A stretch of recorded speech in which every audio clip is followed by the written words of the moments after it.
ដែលបែកចោលស្នាមាត់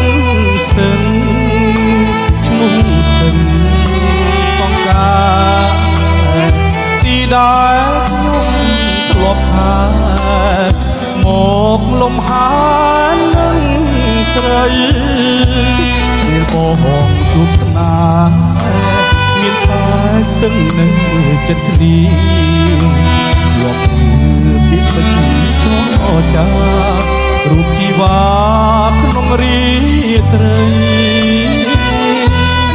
ស្ទឹងអើយអ្នកជាសាក្សី